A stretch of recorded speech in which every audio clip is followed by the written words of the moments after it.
And alright, so let's discuss the not so obvious differences between the terms analysis and analytics. Due to the similarity of the words, some people believe they share the same meaning and thus use them interchangeably. Technically, this isn't correct. There is, in fact, a distinct difference between the two. And the reason for one often being used instead of the other is the lack of a transparent understanding of both. So, let's clear this up, shall we? First, we will start with analysis. Consider the following. You have a huge data set containing data of various types. Instead of tackling the entire data and running the risk of becoming overwhelmed, you separate it into easier to digest chunks and study them individually and examine how they relate to other parts. And that's analysis in a nutshell. One important thing to remember, however, is that you perform analyses on things that have already happened in the past, such as using an analysis to explain how a story ended the way it did, or how there was a decrease in sales last summer.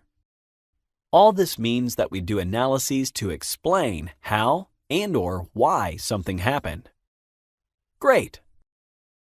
Now, this leads us nicely onto the definition of analytics. As you have probably guessed, analytics generally refers to the future. Instead of explaining past events, it explores potential future ones. Analytics is essentially the application of logical and computational reasoning to the component parts obtained in an analysis. And in doing this, you are looking for patterns and exploring what you could do with them in the future. Here, analytics branches off into two areas: qualitative analytics. This is using your intuition and experience in conjunction with the analysis to plan your next business move. And quantitative analytics. This is applying formulas and algorithms to numbers you have gathered from your analysis. Here are a couple of examples. Say you are an owner of an online clothing store.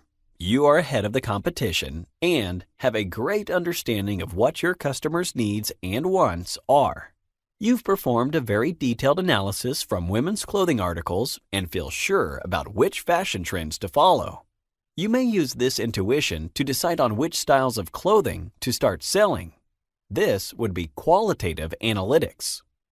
But you might not know when to introduce the new collection. In that case, relying on past sales data and user experience data, you could predict in which month it would be best to do that. This is an example of using quantitative analytics. Fantastic! To backtrack a little, you can combine these areas with analyses also. You could perform qualitative analysis to explain how or why a story ended the way it did, and you can perform quantitative analysis, working with past data to explain how sales decreased last summer.